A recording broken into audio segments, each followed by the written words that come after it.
God only knows what you've been through. God only knows what they say about you. God only knows how it's killing you.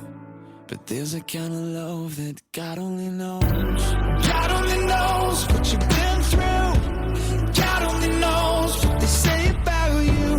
But God only knows the real you. There's a kind of love that God only knows.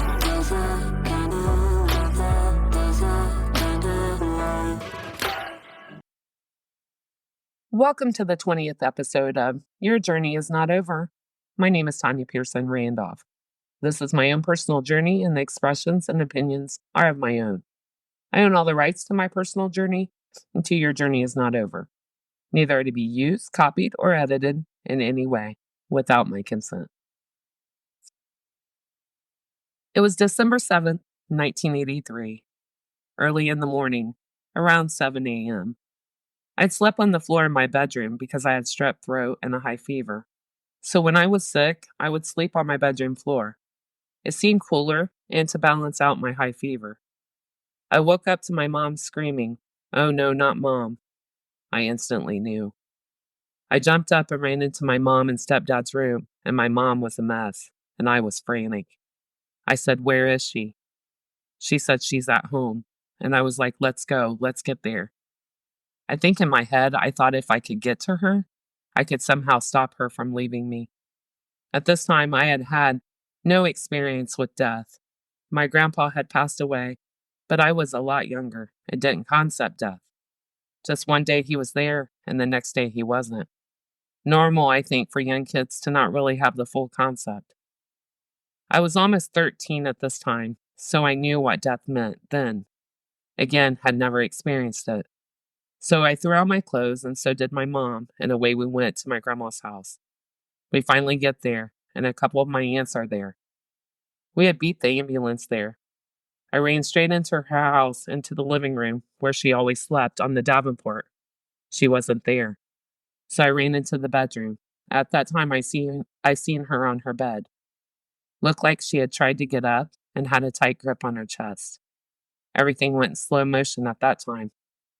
I crawled in bed with her, and I moved her arm so I could lay my head on her chest. And I put her arm around me.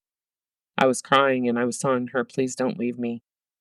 At that moment, I was looking at her face, and I seen a tear leave her right eye, and I watched that tear go across her cheek into her hairline. And then another tear followed. I know there's a medical reason for that, but I have, and I will always believe, that she knew I was there, and that those 2 tears were for me and my brother. My brother never knew these details until about 15 years ago, and when I told him exactly what I'm sharing with you today, I remember a long pause, and then, as always, my whole life, being protective, he said, "I had no idea. They should have never let you go in there and see her like that." I told him no, I would not change that for anything. Those were my very last moments with her.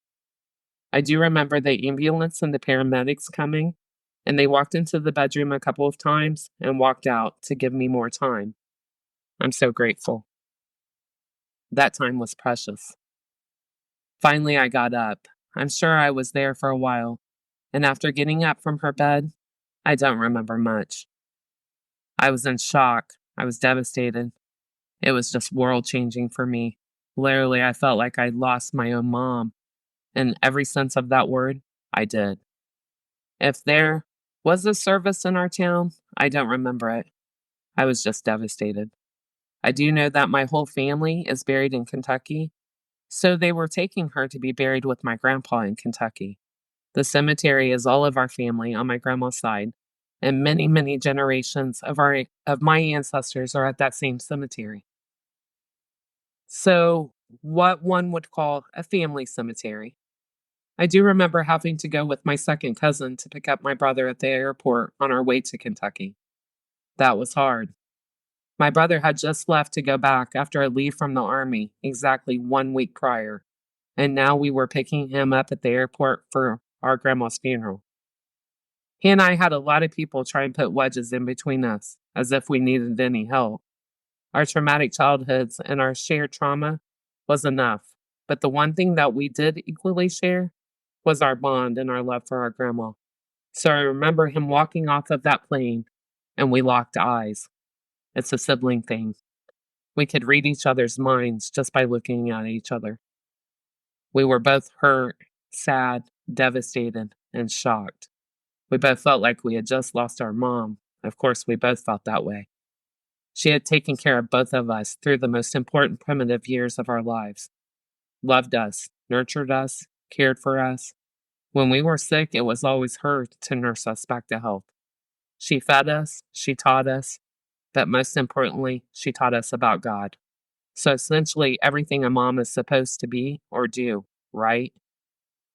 Me saying that prior around certain family members, they would get offended and always say, "She wasn't your mother, she was your grandma." Like I didn't know that. What I will say is my uncle, my grandmother's oldest son, my nice uncle, would come for coffee a couple times a week, and we would talk and, of course, reminisce about my grandma. He would always say "Mom" when we talked and reminisced about her. Never once corrected me or how I felt about her. In fact, one time he told me, "She was your mom and your brother's mom. She was all you kids had." Nice to know he actually got it, understood it, and also understood the love that he and I both had for her. Definitely something he and I had in common, and he didn't mind like other family members did. I know we were in Kentucky at a funeral home, and I remember my brother keeping an eye on me. Every time I looked up, our eyes would lock, even from across the room. I don't remember much except memories of my brother watching me, being protective. I will share with you this. I know every family member has their own traditions when it comes to deaths, and my family believes in taking pictures of our loved ones in their casket. Respectfully, to each their own, but that is our tradition. And I could have bet everything I own on what I thought was the color of my grandma's gown in her casket.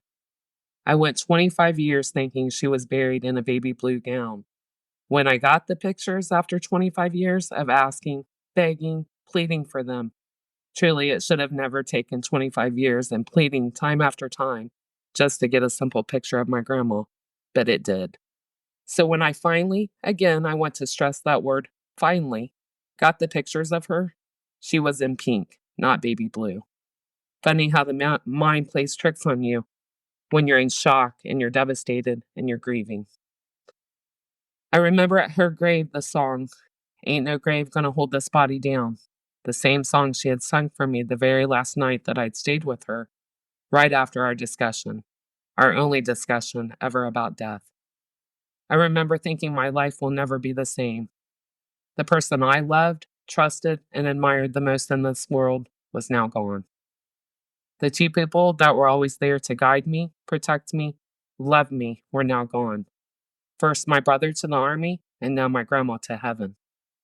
Life was changing, and it was so hard for me to accept these changes. I was so sensitive, and I'm so tenderhearted, and I still am. So the loss of them both, within a couple months of each other, was huge. It was traumatic for me. Looking back now, I see how God moves and how He moved for me. He knew He was getting ready to take my grandma home to be with Him. So He brought my stepdad just months earlier. God knew I was going to need him. What's the verse? God giveth and God taketh away. Well, in this case, God taketh and God giveth is how I felt. God didn't leave me abandoned completely. This concludes my podcast for today. But before I close, I do want to wish my grandma a happy heavenly birthday. I in no way planned or really had no idea that me writing and recording about her death would also be on her birthday. God's timing always. I hope you're dancing with the angels today, Grandma. Again, happy birthday. You are gone, but you will never be forgotten. Please join me next Tuesday. Everybody have a wonderful weekend. And always remember, your journey is not over. God bless. God only knows what you've been through. God only knows what they say about you. God only knows how it's killing you. But there's a kind of love that God only knows. God only knows what you've been